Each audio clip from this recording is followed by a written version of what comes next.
Hello FPL managers and welcome back for another video.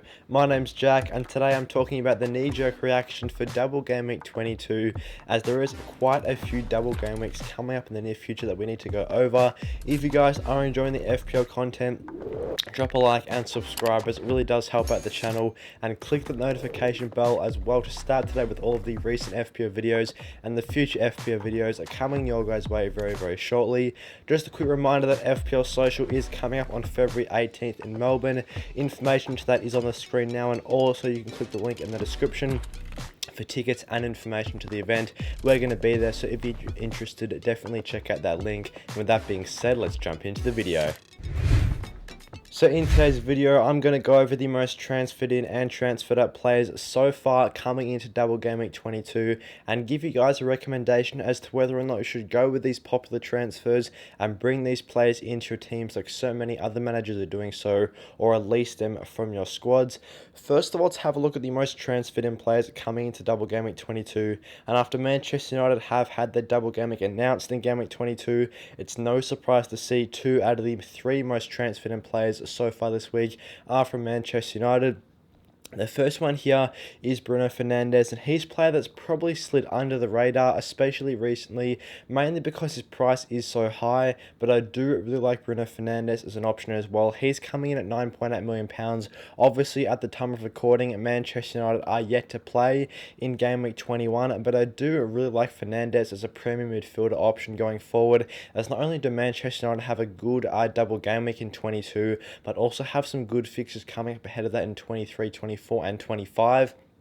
So for that reason, I do think those Manchester United assets are worthwhile targeting, and I would look to have at least a double up on Manchester United across the next 3 to 4 game weeks, just considering how good a form they've been in as a side, and of course how good these fixtures are as well. Bruno Fernandes, as I touched on, a player that's not got a massive ownership so far, and he has provided 4 consecutive returns in FPL with 2 assists and 2 goals across his last 4 matches.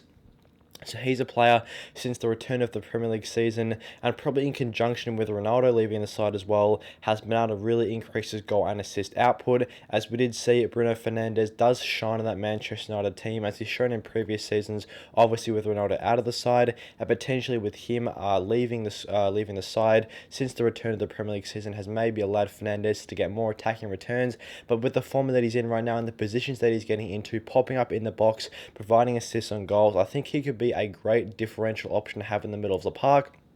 And a player that I haven't seen a massive amount of discussion about so far up to this point, as his ownership is sitting at just around 5% right now. So I do really like Fernandes as an option if you are looking to spend a little bit more on a premium midfielder. I know too many premium midfielders aren't standing out right now, so maybe Fernandes could take the reins and be the top premium midfielder option to have in the teams across the next 3 to 4 game weeks. So I do really like this Fernandes transfer in.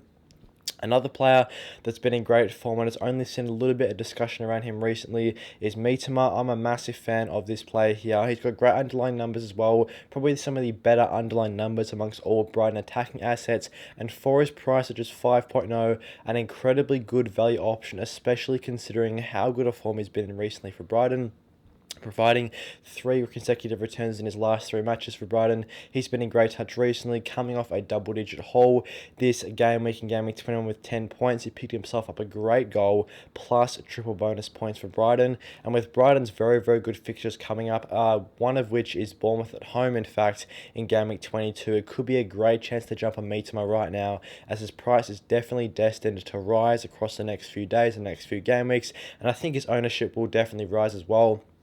So if you're looking to jump on him while his ownership is pretty low, I definitely would recommend this move, as I do think Mitoma a great value option at 5. If you've got Andreas Pereira in the team, you could just spend a little bit more, upgrade him for 0.4 more to Mitoma. Should be fairly affordable, assuming you have that money in the bank. I think he could be a very nice pick to have for Brighton. And Luke Shaw as well, that second Manchester United asset, which we touched on. He's been an absolutely superb form since the return of the Premier League season, one of the highest scoring players in FPL. and one of the highest scoring defenders in FPL since the return of the Premier League campaign. And with Manchester United's very good defensive form since the return of the Premier League season as well, I think he could be one of my favourite Manchester United defensive assets to jump on, as he has been able to get forward and provide a couple of attacking returns with 3 attacking contributions for Manchester United this season. He has also featured on bonus points quite readily, I believe scoring around 10 bonus points so far this season. And of course, as we touched on with Bruno Fernandes, United have great fixtures coming up. So I do think right now is the time to jump on Luke Shaw if you can. So for me, another very good transfer in. As all of the top 3 most transferred in players, I would have to agree with so far. Looking at the most transferred out players, though, Almiron, another player that has frustrated quite a bit, as despite providing a return in his first game back, once the Premier League returned, he hasn't provided much since. Obviously, one of that insane form run before the World Cup break, but after the World Cup break only provided 1 return from now up until from game week 17 through 21, should I say. Obviously blanking this week as well, and considering Mitoma as well as a good option and a little bit cheaper than Almiron, maybe you could drop Almiron down to Mitoma. And I do think at a little bit more expensive than Almiron, whether that's Odegaard, Martinelli, 2 options with good double game weeks coming up in 23. Also Marcus Rashford at 1 million more. If you've got the money in the bank, I do think it could be worthwhile upgrading Almiron to those midfield assets, or even dropping him down to either March or Mitoma from Brighton as well. It could be more worthwhile to jump on players in better form. So for me, players around Almiron's price right now are looking a lot better in terms of FPL assets than him. So for me, I do think Almiron is a good transfer out. Mo Salah as well, another player that's really frustrated managers that have had him in the teams since the return of the Premier League campaign. Fortunately for us, we were able to jump off him 2 to 3 weeks ago, and I think Mo Salah is a good transfer out. He's just not getting the service right now. His underlying numbers haven't been the best since the return of the campaign as well. He's normally a player that has had very, very good underlying stats, and did provide great underlying stats, in fact, before the World Cup. Since then, though, he's just not been quite firing, and this is shown on his FPL points returns as well. So for me, I do think Mo Salah is a good move out. I do agree with this transfer, and Jacques Cancelo as well, I do think is a good transfer out there. He is still yet to play in game week 21. That being said, he's got a good fixture against Wolves at home. So even though he could provide returns in this one, I'm just not massively keen on the Manchester City defensive assets, especially recently, and especially Cancelo as well, being at over £7 million right now. I don't think is worth the money. I think you're better off dropping him down to either a cheaper Man City defender or looking to jump off that Man City defence as a potential option in place of Cancelo. So for me, I do agree with that Cancelo transfer out as well. And with all these popular transfers in mind, let's have a look at our double game week 22 transfer watch list, as there is a bit to discuss. So here are 8 players that I would recommend you guys considering for your squads coming into double game week 22. We do have a couple of differential options in here as well, outside of the more typical options that people will be looking to go for. Obviously, as we touched on, Luke Shaw is one of my favourite assets from Manchester United to go for. My favourite defensive asset, I think at 5.2 is definitely worth the money. Provides decent attacking potential compared to some of those other Manchester United defenders. Of course, he's very nailed in that team. And with Crystal Palace and Leeds both at home in double game week 22, I would expect Manchester United to record at least 1 clean sheet across this double game week.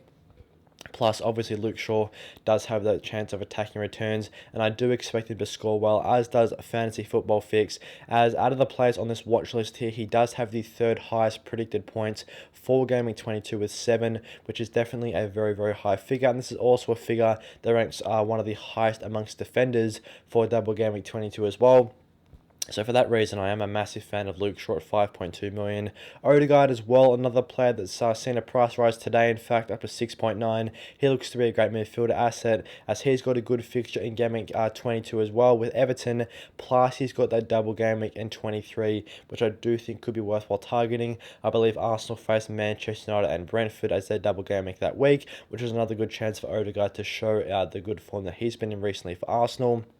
He also does have the highest expected score involvements out of any Arsenal midfielder between him, Saka and Martinelli, and that is why I do have Odegaard on this watch list over those other 2 options in Saka and Martinelli, as I really like Odegaard's position that he's getting into, and he's putting great points up on the board. He features on bonus points more frequently than Martinelli and Saka as well, so for that reason I am a massive fan of Odegaard, as you can get him in now with a good fixture ahead of that good double game week in 23 as well. a good chance to jump on another potential price rise for Odegaard, as he could go up to 7 million, as I would expect him to do so, especially with that double game week coming up. Rodrigo is the other one as well. Leeds just did have that double game week announced, and for that reason I do think Rodrigo could be a very good asset to have in the team. He's got a great double game week there, as you can see his fixtures. He's coming in at 6.4, and I do think that's a great price for him. If you're looking to get another differential midfielder in the side, I think Rodrigo definitely could be the one. He's got great predicted points for double game week 22 as well as 7.2, which is the second highest out of any player on the watch list. He also is expected to score quite well across his next 6 fixtures with 27.1 predicted points, as Leeds do have a decent extended fixture run outside of this double game week as well. So another player that's good option to potentially jump on. Bruno Fernandes there, as we touched on, one of the more transferred in players. I do really like him as well, with a lower ownership compared to a couple of those other Manchester United assets, whether that's Luke Shaw and Marcus Rashford. I think Fernandes at 9.8 definitely worthwhile having an eye or keeping a look at least as a potential premium midfielder to have in the side. Obviously, most people have either De Bruyne or Salah as their premium midfielder, but Fernandes as a more differential asset could be worthwhile targeting, as he has a massive predicted points for Game Week 22. His predicted points is actually the highest out of any player for Game Week 22 by Fantasy Football Fix with 8.8, and he's got a great predicted points across the next 6 as well with 30.6, which is second on this watch list only to Odegaard from Arsenal. So definitely Fernandes, a player worthwhile looking at. Mitoma, as we touched on, has got a great fixture of Bournemouth at home. He's also a player that's expected to score well in Game Week 22 and could be a good single Game Week player with a low ownership to have on the side, as he's got 5.4 predicted points, which is definitely one of the highest scores amongst single Game Week players. And he's expected to score pretty well across his next 6 with 25.8 points. With the form he's in right now, though, I wouldn't be surprised if he outscores this. And I do think at 5.0, that is a very good predicted points to have, as it's great value. Botman as well, another very good pick at 4.5 is a good value option. Newcastle's defence proving time and time again why they're such a strong outfit, getting another clean sheet in Game Week 21 away to Crystal Palace. Botman obviously nailed in that team at 4.5. He's getting minutes every single week. He's got West Ham at home, plus a good fixture again in Game Week 23. And I think since West Ham's form hasn't been the best either recently, another great chance for yet another Newcastle clean sheet. And I definitely do think a double up on Newcastle defence with both Trippier and Botman is viable. Riyad Mahrez as well, just considering how good a form he's been in, has to be a player that features on the watch list at 7.6. He does have a tricky fixture this week of Tottenham away, but Man City do have that double game week in Game Week 22. Mahrez could be a massive differential midfielder to have on the side, as his ownership is sitting at about 6%, I believe, currently. So if you're looking for a good differential midfielder as well, I think Riyad Mahrez could be a player to consider. The only question with Mahrez is his consistency in minutes. He has been receiving that recently and has been rewarding Pep with goals and assists. So hopefully Pep respects the goals and assist tally that he's put in and continues to start him in the Premier League, as when he does start, he is definitely very, very efficient, as last season Mahrez did have one of the highest expected goals per 90 out of any player, and we know that when he is on the pitch for Man City, he is very effective. So definitely a more risky pick, but a great differential if he is starting both fixtures in his double game week in Game Week 23, plus of course this fixture in Game Week 22 as well against Tottenham. And Ivan Toney, another player that's in a price rise today that I think is a great option. He does have the second highest expected goals figure out of any player in FPL so far this season, which for a player of 7.7 I think is great value. And I think he's definitely a player that's next season going to see a massive increase in his FPL price at the start of the year, potentially up to 8.5, even 9, just considering how good his XG has been this season. He's got a great fixture of Southampton at home in Game Week 22, plus some good fixtures coming up in the future for Brentford. So assuming he's all good to play across these fixtures, I think Toney is such a good option, and he does have a very good predicted points for Game Week 22, and also a player with one of the highest predicted points amongst single Game Week options for Game Week 22 with 6.5. Plus he is projected to score quite well across his next 6 fixtures. Thanks for watching today's knee-jerk reaction for Double Game Week 22. I hope you guys enjoyed the video and found it informative and useful, as we discuss a couple more differential options that hopefully you guys can keep a look at across the next few game weeks.